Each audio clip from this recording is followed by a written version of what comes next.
Welcome to the Leadership Surgery, where we operate on your biggest leadership challenges. You share your pain points anonymously if you prefer, and our surgeons will diagnose and dissect before offering recommended treatment. Scrubbing in and returning for the second time in season 2 here, Anthony Taylor. Hello there. You're on mute, Ant. Now, for those of you... for long-time listeners, people may recall that season 1 started with Ant being on mute. In episode 1 of season 1, we started with Ant on mute. I suppose it's only right that we continue that trend. Anyway, how are you? How are you, Ant? I'm better now. Embarrassed, but better. How have you summered? I've summered all right, thank you. I must admit, I was loving the warm weather. Garden less so much, but yeah, no, I love the warm weather, especially because we didn't get to go away this summer yet. So, okay. And was there a highlight of the summer for you, or a peak moment, perhaps a peak tune that you like to listen to? Hey, man, I had some nice, went to a couple of festivals. You know, the peak tune is a throwback, and I've forgotten all about it, and it came back, and it is "Walking on Sunshine" by Katrina and the Waves. Excellent. And I came across it, and I've substituted the news for that. And actually, you know what? My mood. So every morning, I used to listen to that once in the morning. When news on, love it. Great Monday morning song, that is, I think. Great way to kickstart your week. Love it. Also scrubbing in, Sally Bryce, welcome back. Hello. Tell us about how you've summered. I have had actually a very good summer. So apologies firsthand. I've got a bit of a cold that I'm recovering from, so I might sound a bit nasally. But I went to Ibiza last week and got invited into the DJ box with Gok One. Wow. We partied together. I was part of his last song, and we won't necessarily get to touch on this in kind of this episode, but maybe future ones. What in great invisible PR he had. So I talk about this with kind of some of the leaders that I work with about what do people say about you when you're not in the room. And I always kind of notice the way that people are. And what I loved about Gok is he greeted the security guard when he came in, big hug, obviously knew each other well, made a real fuss of him. A couple were on their honeymoon and he got them a bottle of champagne. He brought me into the DJ box because I was living my best life and knew every 90s song and every 90s classic. Didn't need to. Also gave me champagne. And I could just tell he's a really lovely guy. So it was my highlight, but also kind of tenuous link to the kind of the whole leadership stuff. He's a great example of what it means to have a great invisible PR. Marvellous. Sounds like a LinkedIn post, Sal. Let's look forward to it. Well, I want to be Gok's best friend. So if anybody listening to this podcast can get me any close to Gok One, then please let me know because I'm obsessed with him. I tell you, she'll use this podcast for anything, won't she? I know. 100%. Scrubbing it again, welcoming back Dan Finn. Hello, my friend. Hello, everybody. Good to be back for season 2. And we've got to ask, Dan, did you do anything over the summer? We welcomed our second child to the world in August. So it's been very busy, good fun, a few long, tired nights, but overall just amazing and great time to just spend with our eldest son as well, who's turned 4 over the summer. So yeah, great summer. Thank you.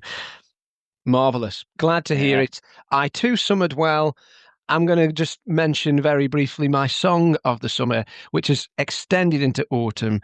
It's that Earworm that many of you will know, if not all of you know, by Olivia Dean, Man I Need. It's just a belting song. It's got that line. I have a little shuffle to it. It's just talk to me. It's absolutely fantastic. Can be the man I need. Honestly, it sounds just like that. For those of you who don't know, it's just like that. It's got that little cracking song. It's got that little drum shuffle that reminds me a little bit of Rosanna. Interesting. Totally like the little drum shuffle, and you just get your shoulders going a little bit. It's a toe tapper, isn't it, as well? Oh yeah, it really is. Anyway, before we get lost Sorry. in it, let's come to the real reason why we're here, because Yes. nobody wants to just sit and listen to our summer stories all the time. Let's get into the nitty-gritty of our situation. We have a scenario submitted. It says, "Hi everyone, I'm a team leader who is really passionate about developing my team.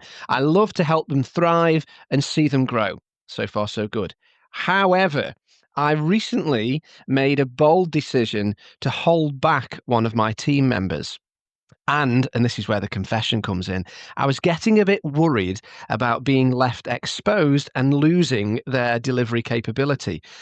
I became convinced that my team was going to struggle without them, but now I can see that they feel quite trapped and quite frustrated. I don't want to make this mistake again. How do I balance my own needs with doing what's right for my team members? Thank you in advance, Sanjay. I mean, firstly, can we just acknowledge the vulnerability and the honesty of Sanjay, because countless leaders have done this, haven't they? Over the years. And I think hats off to you, Sanjay, A, for admitting it, B, for being able to recognize it as well, and then C, for wanting to not do it again and get better in some way. So a few things for us to consider with this. Sal, what's jumping out at you? What are you thinking, feeling as you hear Sanjay's issue? Well, I feel a bit bad now because I was going to go in a bit hard, actually, because I thought, Sanjay, and I'm going to come back with a bit of tough love, I think, this season.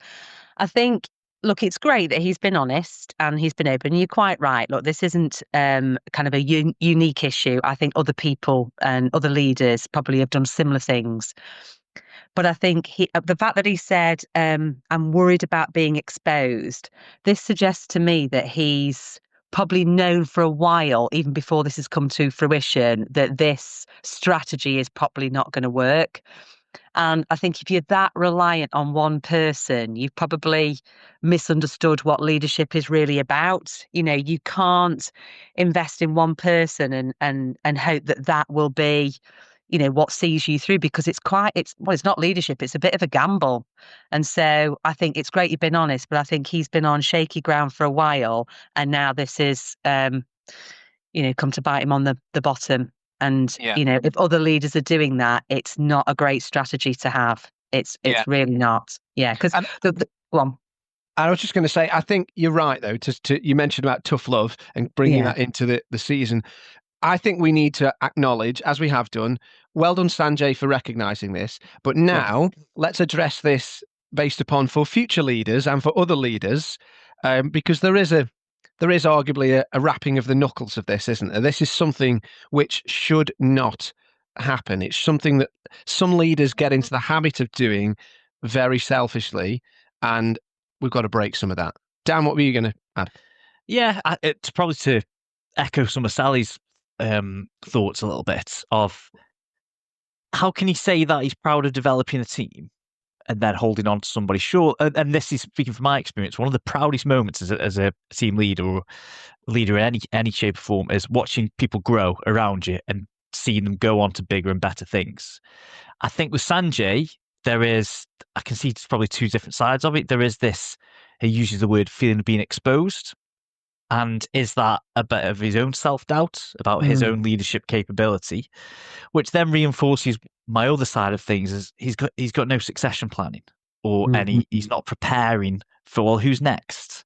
So if I've got this person in my team who is that good, they're going to leave either way, whether I hold on to them because they'll get frustrated that they're not getting the opportunities within their organization, and they'll find something else outside of their organization anyway. So he's going to lose the talent either way. So where's the next coming from? And wouldn't it be better if he loses the talent in such a positive way and he's part of that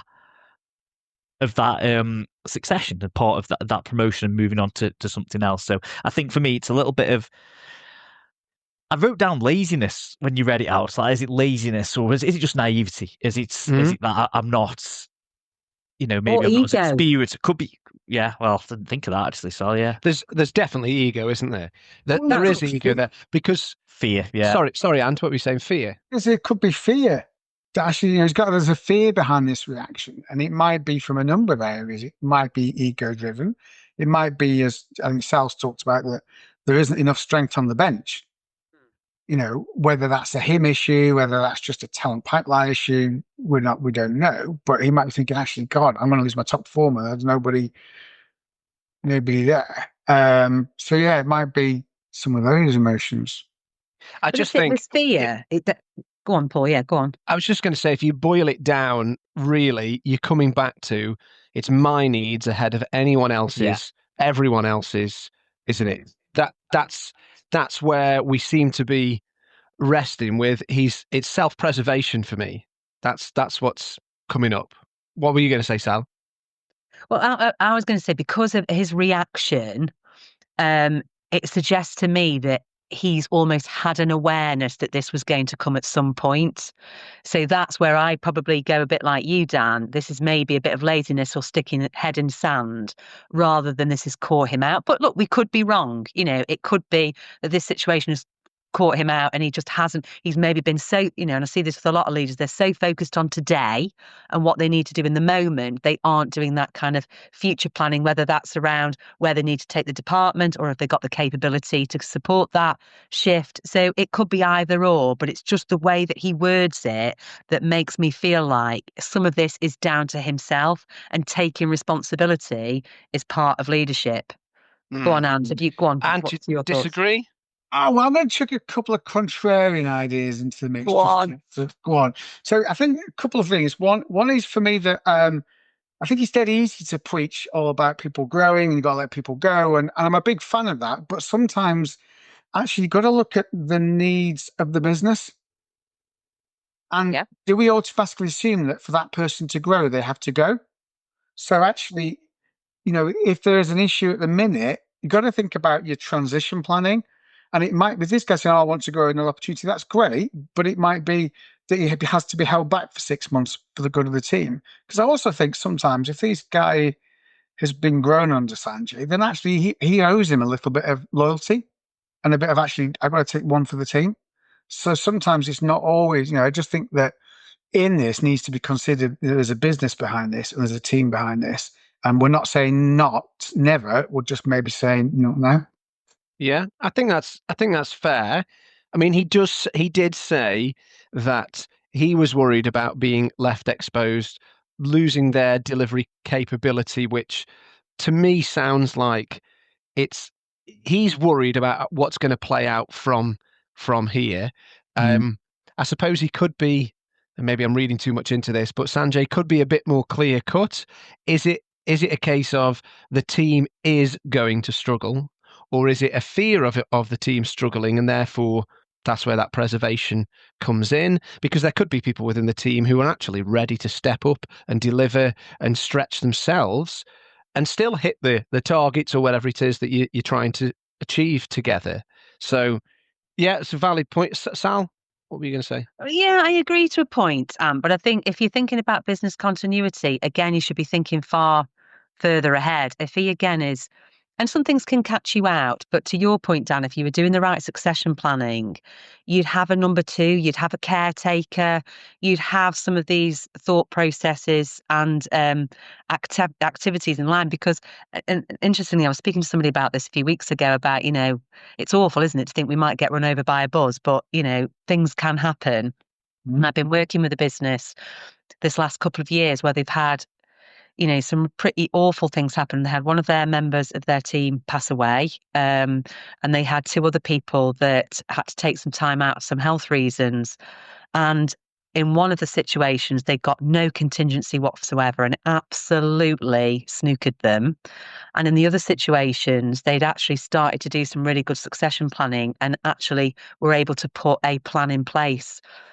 And I suppose you never want to think about it, but these things can happen. And actually, you do need to be really prepared. You're almost doing a disservice to the business if you haven't got more long range plans than, they'll just have to stay or, we'll have to fumble around. That for me isn't good enough. And as a leader, you should be doing more. Mm. Yeah, go on, Dan. It feels to me like this has come out of the blue. The way that Sanjay's described his problem, it sounds as if this has come out of he's expressed his team members expressed the interest in moving to another team. And that just strikes me as, if it is completely out of the blue and it is their star performer, then surely there's going to be conversations that can happen now which they could talk about, well, how can I support your growth in this team, to Ant's points? And then if there isn't room in this team, then maybe look at something else. But he should also be having these conversations earlier on and part of ongoing conversations with the team. Yeah. And not just with this team member that we've got in question, but with everybody, to know where they are. And through those conversations, that's where you start to figure out a little bit of like, oh, I've got this person in my team and they're comfortable. They don't really see career progression. They're happy coming in, doing what they do and going home and not adding anything extra. But I've got 2 or 3 in my team who have expressed interest on career progression, on doing this and doing that. And then, so as part of those conversations, that would have helped Sanjay to start build that succession planning, knowing that, well, the person in question here, yes, that is my top performer, but I've got 2, 3, and 4 lined up as well. And I know what they want, and I know how I'm supporting them. And I just think the fact that this has come out of the blue is Sanjay not been having those conversations for it to come out of the blue. And if he has, and it has just come out of the blue, then I think I'm going back to Ant's point and to say he's probably well within his right now to say, well, where's this come from? How can I help you? And what can I do for you to give you that breadth in this team? So, but I think to help to combat this, these conversations have to start much further down the line. Definitely. Okay. Quality one-to-ones. So normally we'd get into a bit of recommended treatment here. Apologies. No, it's fine. Normally we get into recommended treatment and start talking about, okay, how do you handle this here and now? But I think we should mix that up, because Sanjay's request is, how do I balance my own needs with doing what's right for my team members? So he's almost thinking more about preventative care here, isn't he? About, I don't want this to happen again. And others who are listening who may foresee this happening for themselves, what do we do about this? How do we stop this sort of thing from occurring? Because as perhaps easy as it is in hindsight, to Ant's point, to take something of a moral high ground and say, well, you shouldn't do this. Well, what should they do? What should they be doing instead? So what do you think is the action that needs to be taken by someone who is yet to find themselves in Sanjay's position, but can see that? Ant, what's your take? I think doing a bit of sort of forward thinking and, I think some scenario planning and just asking some questions, thinking about, okay, well, what if one of my people did leave, or to Sal's point, sadly, about the company she worked with where somebody passed away. What if somebody's removed from my team? What does it say about the resilience of my team? What does it say about my approach to succession planning? What's the worst that might happen? How am I going to manage it? And asking some of those preemptive questions to kind of anticipate what they might do. Yeah. Sal?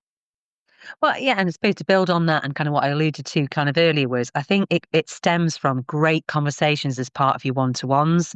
A lot of people say they struggle with one-to-ones and what to talk about. And I think, those times where you've got quality time together should be partly about kind of how you are and what's going on at the present time. But I think there are also great opportunities to say, talk to me, what are your aspirations for the future? Are you happy in the job that you're doing? Would you like to do anything different? And really expand that conversation. I think that's where then, to your point, Dan, you get a sense of a potential flight risk, or this person's getting bored, I need to move them around. And it fits in with your conversation, Ant, about kind of future scenario planning, because then you've got the substance to kind of back up what you're thinking from almost like a chessboard perspective and kind of where people need to be. So I think quality one-to-ones and creating this real balance in terms of today and tomorrow needs to be a kind of healthy part of the discussion. Yeah, I was just thinking around, there's a question mark here about the type of one-to-one conversations that the leaders are having with team members. And the reason I'm thinking that is because if leaders take an approach of where they want to, particularly around career, where they want to coach rather than mentor, they want to support and be curious about what the individual's looking for instead of being a bit more dictatorial and saying, you should do this, you ought to go into that, then I think there's the opportunity to learn things like, this person wants to move on. I can hear that in their voice and the things they're saying, they're showing that kind of passion. Whereas when leaders don't do that, when they don't have those coaching approach conversations, then there's always like a hidden element, isn't there? You're always not hearing the full story of where that person sits and how they feel about things. And I think the transparency is so important, and that's the quality of your relationship to be able to have those conversations, Paul. Because I've also seen the other side of it, where when I was last in my corporate role, we would be doing succession planning. We put, Sally in this, position as a successor. And then when we were almost going to do it, Sally was like, I'm not interested in that. And we were like, what? And it was because we'd been fed kind of false information. The line manager hadn't had that level. They'd made an assumption about somebody wanting that or kind of being ready for it. And again, it was like that person was like, no, that, I'm happy as I am. I see the kind of pressure or the responsibility and it's not what I want, which is absolutely fine. But we'd been merrily going along thinking we got less risk than we actually had.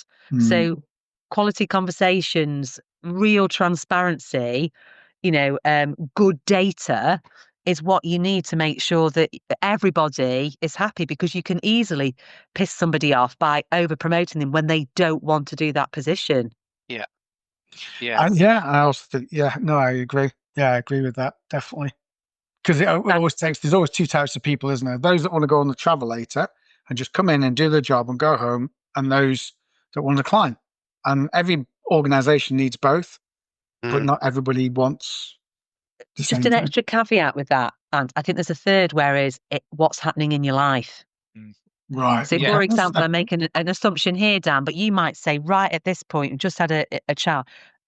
Stability is really important to me, but in 6 months that might look different, which is another reason why good conversations and regularity of conversation is important, because people's life circumstances change. Yes. So there might be somebody who just prefers not to have, to step up, or you might have those people that are always looking to step up. And then there's the life and what's happening in my life, and how does that play a part in some of this kind of talent conversation, I suppose we'd call it. So, sorry, Dan, were you going to jump in then? Just one extra bit where he talks about talking about the balance about his own needs as a leader. And I always find that if you're having these good conversations and you know more about your team, particularly about how they want to go career-wise, it helps you, because there's then might be stuff on your plate which you can delegate and give people that growth because you've had that conversation. And that's how one way how Sanjay can find that balance around that's supporting me as a leader. It's helping me out. It's freed my workload off, and it allows me to focus on the stuff I might want to do to progress or whatever it may be. But I'm also giving that person the stretch, because it's what they want to do. So that's somewhere they can have the balance. But you only find this out by having these conversations, to what Sal and Anne were just saying. Like, if I know that this person wants to go into this particular role, well, there's something in my role as a leader which could help them with that, and I can bring them in as part of that conversation.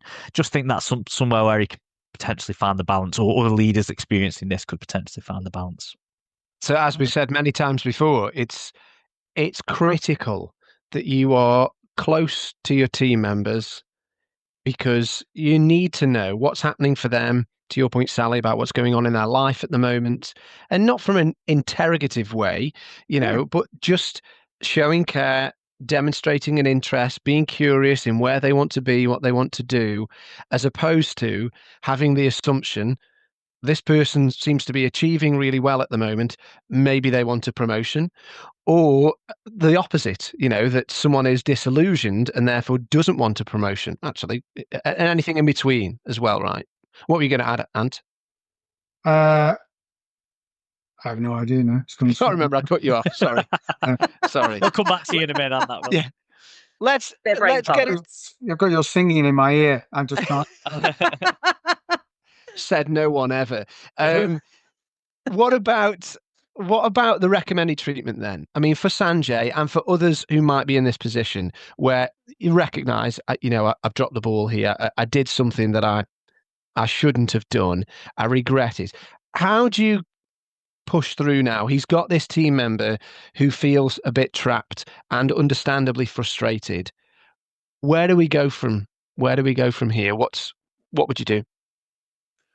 I'd go back to Sal's point about I'd start opening those lines of communication again, and maybe asking some questions like, okay, well, what excites you about the opportunity? What's he trying? What does he want from it? What's he hoping to get from it? And is there anything now that Sanjay can do going forward to help make that happen?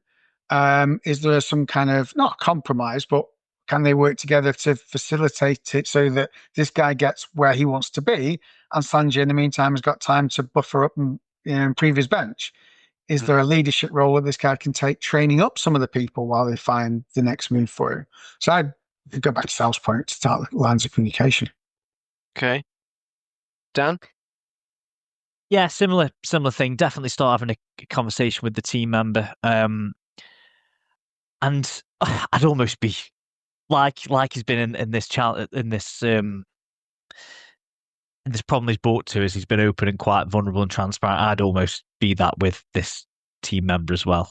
And that's going to take some courage to say, I've done this because of these reasons. To the extent of actually owning up and saying, I think I would, and I think I would explain it in the way of, I've not supported you with this move, and these are the reasons why.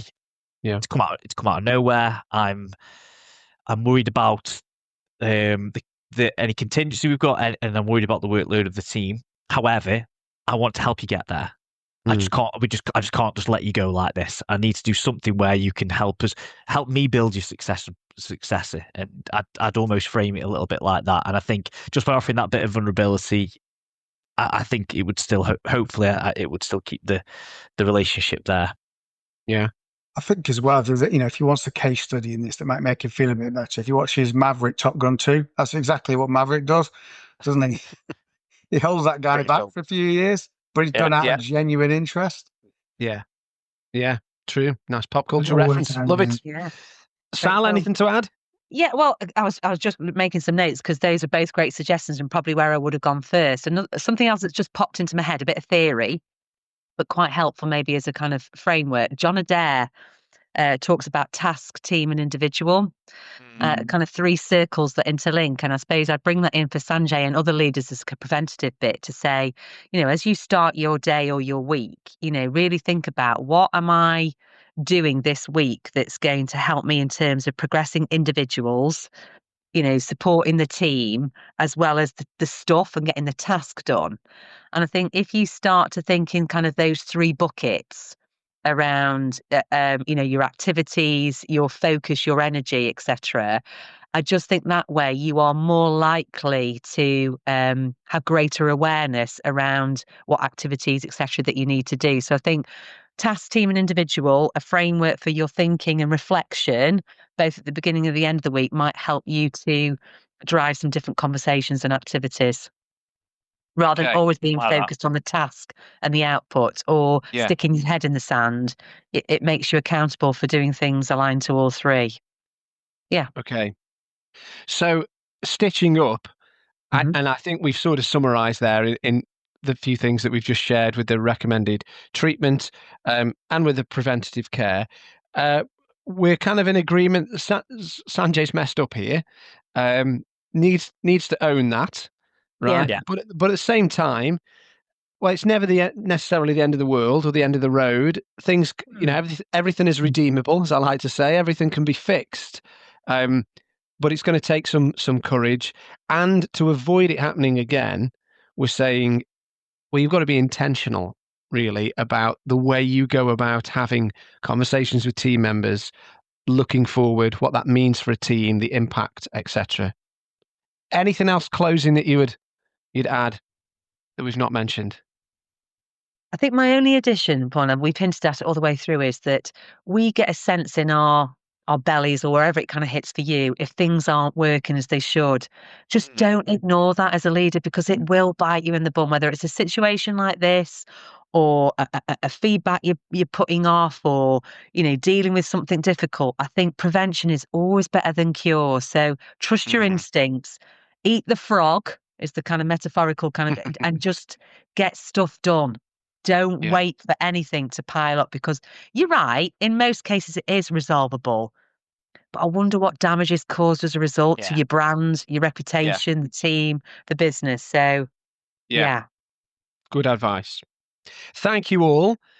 How lovely to be back with you all as well at the end of episode 1. Looking forward to all that season 2 holds. For everybody else, please do like and subscribe as usual. Visit the Leadership Surgery page on LinkedIn. You can join that, tell your friends about it. And if you have pain points that you'd like us to explore and dissect, then feel free to email theleadershipsurgery@gmail.com. We would love to hear from you. Thanks again, everyone. We will speak again on episode 2. Take care.